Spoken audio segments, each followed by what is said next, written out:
So, thank you so much for your wonderful presentation and inspiring work. Would you please tell us what do you think is the something that you would like to focus on in the future? Something that you are thinking like this is still very interesting to tackle.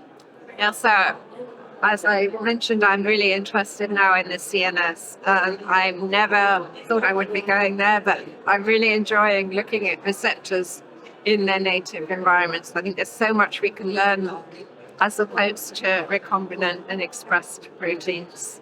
Yes, that sounds really interesting, especially that we can think about interactions and environment and also the solvent, which is basically the intracellular environment. Yes.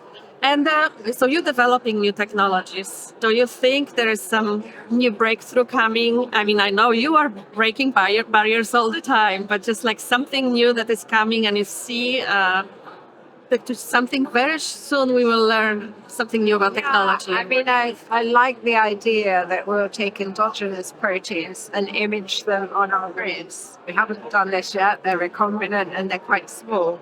But if we could develop further, then we might be able to see these lipid interactions one day. Because we are without the micelle, so maybe this will help us to see things that are buried deep within the membrane.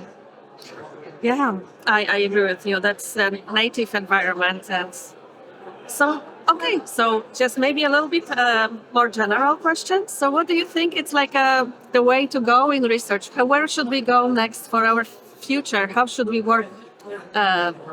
It's always hard to say. I mean, I personally love interdisciplinary science. As a chemist, I've learned so much working with neuroscientists. I can't force that on people, and people work very well in smaller groups. I like having big collaborations. I get excited by them, and I think everybody then brings some great science to the table, and then you can mix it all up. So that for me is really exciting.